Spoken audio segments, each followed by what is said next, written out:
Good afternoon, everyone. Before I begin, let me extend my heartfelt condolences, sympathies, and prayers to our former colleague, Liz Cheney, to Mrs. Cheney, and to the entire Cheney family on the passing of Vice President Dick Cheney. I also want to acknowledge today, of course, is Election Day, and just to encourage the American people to go out and exercise your right to vote, exercise the franchise, exercise your voice, wherever you may be, all across the country. It's our country, it's our democracy, it's our successful experiment in self-government, and it only works if the American people participate. Despite all of the efforts from the other side of the aisle to engage in misdirection, lies, voter suppression, and obstruction, the will of the American people is going to prevail today. Here in America, the cost of living is way too high. Donald Trump and Republicans promised that they were going to lower costs on day one. But costs aren't going down, costs are going up. The Trump tariffs are making life more expensive for everyday Americans by thousands of dollars per year. Inflation on the way up. Grocery costs, way up. Housing costs, way up. Child care costs, way up. Electricity prices through the roof, and the American people know it. That Donald Trump and Republicans have failed to make their life more affordable. And now in the midst of this 35-day Trump-Republican shutdown, Republicans refuse to extend the Affordable Care Act tax credits, which is going to result in tens of millions of Americans experiencing dramatically increased premiums, copays, and deductibles. In some cases, everyday Americans, working class Americans, and middle class Americans are going to see their health insurance premiums increase by $1,000 or $2,000 per year because of the Republican refusal to extend the Affordable Care Act tax credits. Donald Trump and Republicans in the House and the Senate have failed the American people, and the American people know it. Democrats will continue to fight to lower the high cost of living, to fix our broken health care system, and to clean up corruption. In the Congress, in the courts, and certainly as it relates to Donald Trump and his administration, the most corrupt administration in American history. We want to reopen the government. We want to find a bipartisan path forward toward enacting a spending agreement that actually makes life better for the American people, that lowers costs for the American people, as opposed to the Trump economy where things are getting more expensive by the day. And of course, we have to decisively address the Republican health care crisis that is crushing the American people all across the land. Questions? We hear there's a little bit of a thawing next door in the Senate on this. We don't know what that means and what that would look like. But considering the exercise that Democrats in the House went through in March, how much skepticism would there be from House Democrats on any sort of an agreement that would come over from the Senate? We said from the very beginning that we will evaluate in good faith any bipartisan agreement that emerges from the Senate, reopens the government, makes life better for the American people, and decisively addresses the Republican health care crisis. Until we see details, we're not in position to do much more than that. Are you more optimistic than you were at all now, based on what you're hearing from next door? We're in the middle of a 35-day government shutdown. Donald Trump is unlawfully withholding billions of dollars in SNAP benefits from 42 million Americans and 16 million children. There's nothing to be optimistic about relative to the cruelty and the pain that Donald Trump and Republicans continue to inflict on the American people. There's nothing to be optimistic about when it comes to the fact that Donald Trump shut the government down. They're forcing hundreds of thousands of people to be out on furlough or to work without pay. They refuse to address the health care crisis that Republicans have created. In a year where they enacted the largest cut to Medicaid in American history, hospitals, nursing homes, and community-based health centers are closing because of Republican policies all across America. The country is facing the possibility of a $536 billion cut to Medicare at the end of the year if Congress doesn't act. And Republicans are refusing to extend the Affordable Care Act tax credits because they would rather gut the health care of the American people. There's nothing to be optimistic about because of what Trump and Republicans have done to this country. They've gone way too far, and the American people know it, and the results today are going to decisively reflect that fact. Mr. Can I follow up on that? Just to put a finer point on that, you said in September, any agreement related to protecting the health care of the American people has to be ironclad and in legislation. It does not sound like whatever agreement comes out of the Senate will be in legislation. Will you accept something that is a handshake deal? It's the same answer that I just gave. Thank you, Mr. Leader. I know that the filibuster is a Senate mechanism, but President Trump has repeatedly, as recently as this morning, called for Senate Republicans to abolish the filibuster, pass the CR with a simple majority, and also a host of other Republican priorities. You've criticized him for not inviting the legislative leaders to the White House to negotiate. What are your thoughts about him continuing to call for the abolishment of the filibuster within the context of his unwillingness to negotiate? Does that indicate to you that he has no interest in sitting down with not only his legislative leaders, but you and Leader Schumer? Well, Donald Trump has taken a my way or the highway approach to his presidency from the very beginning, and he's used to Republicans simply bending the knee to him. Because these Republicans on Capitol Hill, on the House side and on the Senate side, they don't work for the American people. They work for Donald Trump.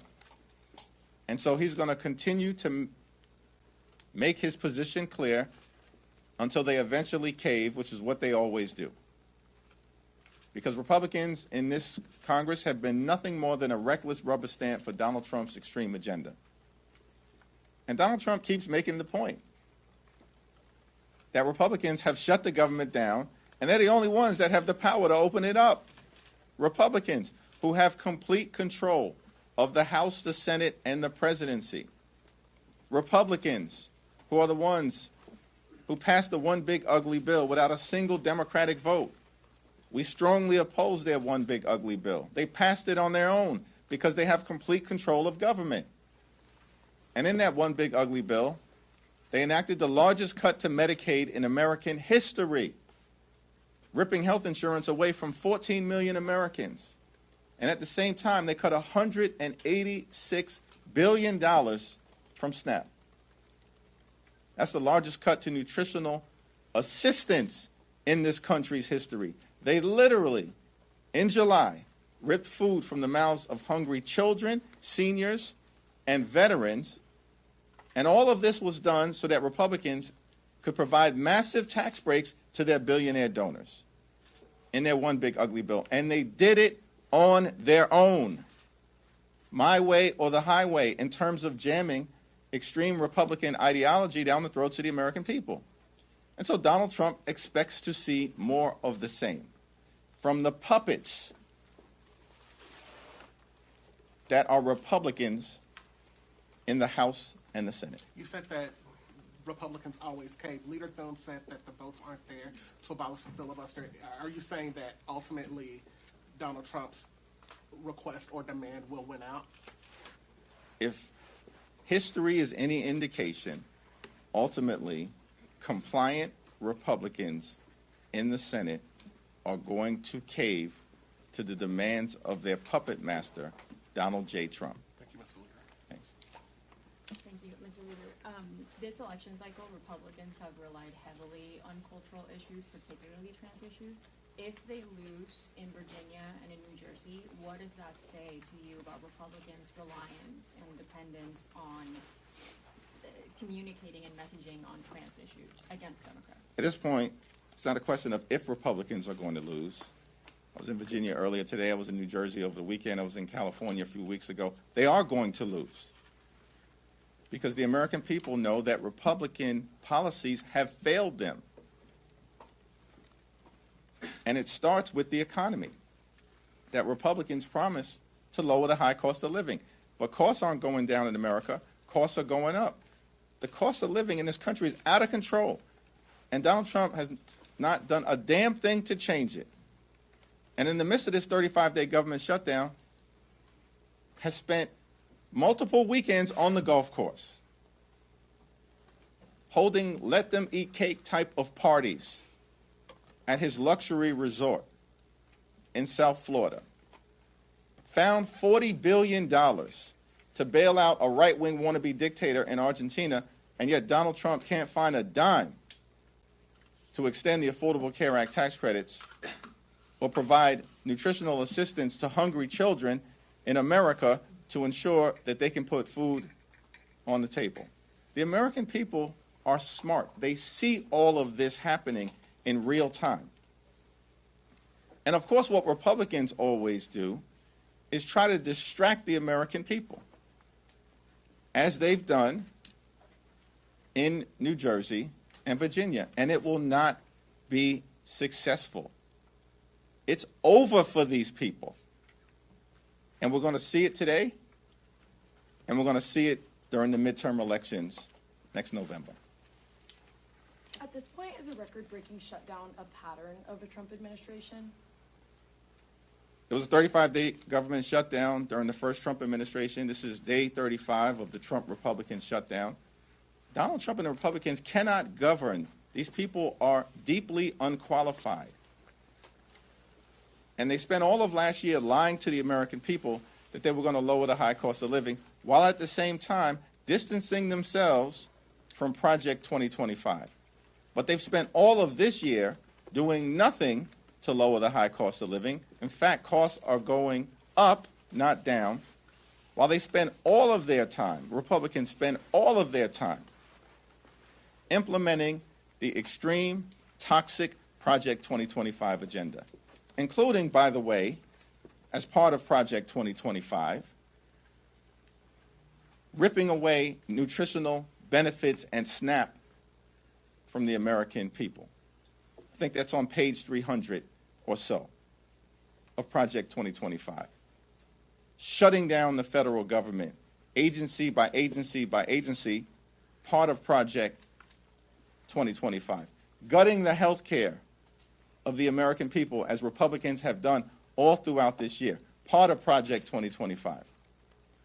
And so the dysfunction, the cruelty, the inability of Republicans to make life better for the American people is, of course, now on full display. And Republicans can't blame anyone other than themselves because they have complete control of the House, the Senate, and the presidency. Thank you. Thank you so much. On Sunday, you said in an interview that you did not agree that Zohran Mamdani was the future of the Democrat Party. I'm just wondering, do you believe that a Democrat Party embrace of socialism would hurt the party's chance next November? And will there be a Democrat pivot away from Mamdani and more towards the center following today's election? What I made clear is that given the existential nature of Donald Trump, his policies, his cruelty, his failures, the assault on the economy, the assault on health care, the assault on veterans, the assault on farmers, the assault on nutritional assistance, the assault on law-abiding immigrant communities, the assault on the American way of life, the assault on voting rights, the assault on the rule of law, and Donald Trump and Republican assault on democracy itself, that the most significant thing that can be done is for Democrats to take back control of the House of Representatives next year so we can end this national nightmare and begin the process of marching toward a more perfect union. That's why these elections are going to matter. The midterms will matter. House Democrats will matter in terms of getting this situation turned around. And that's not pillow talk. That's real talk.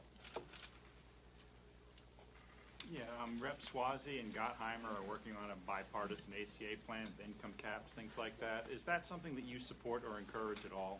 I think the conversation that has been led by Tom Swazi is being done in good faith and is all part of an effort to address the Republican health care crisis and to find a bipartisan path forward.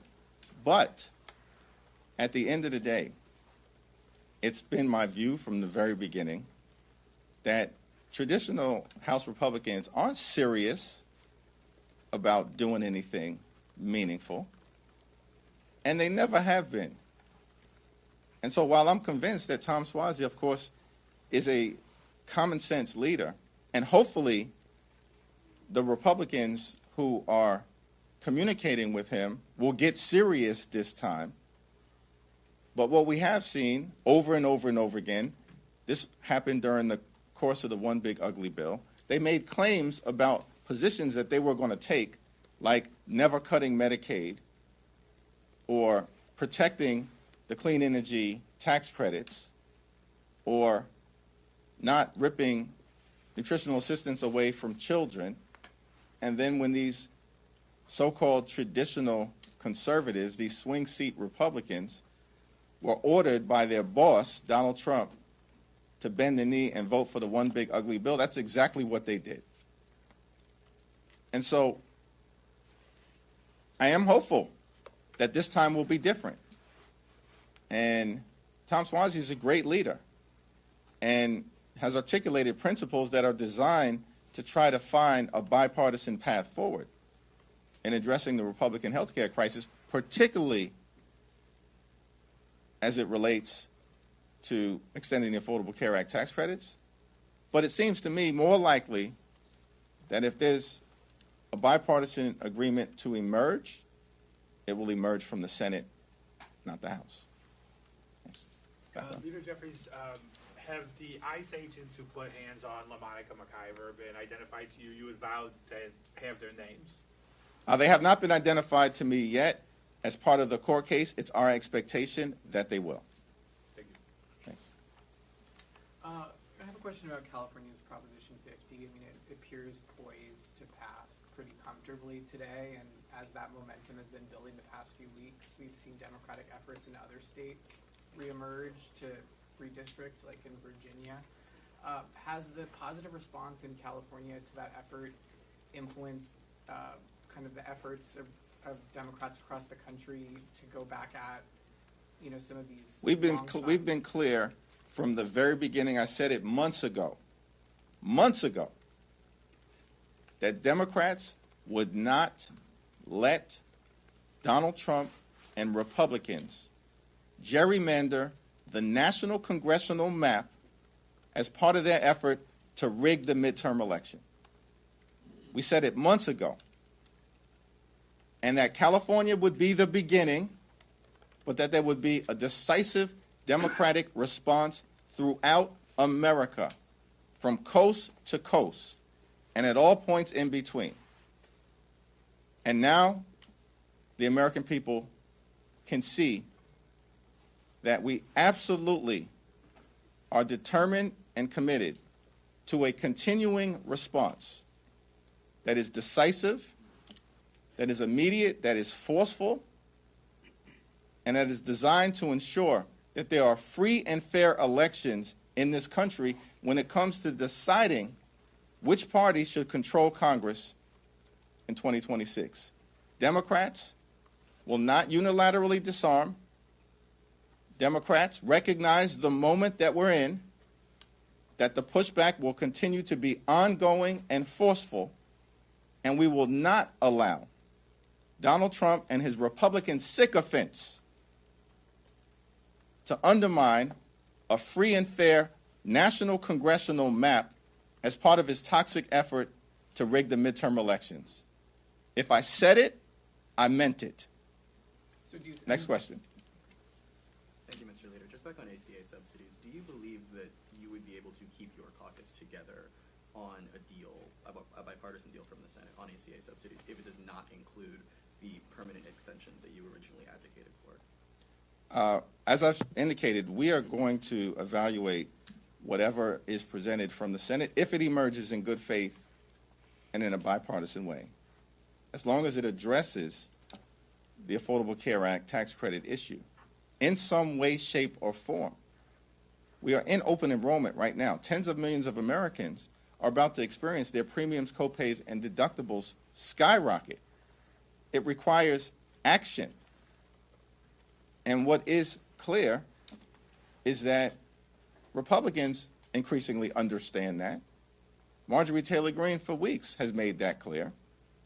13 Republicans in the House wrote to Mike Johnson, the Deputy Speaker of the House, because apparently, according to Donald Trump, he's the Speaker of the House of Representatives.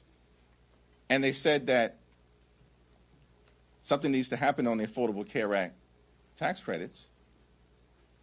And now we're seeing movement in the Senate, because apparently Senate Republicans recognize that something needs to happen as it relates to extending the Affordable Care Act tax credit. So we'll evaluate any agreement, if an agreement is presented to us, as a caucus, but not before that.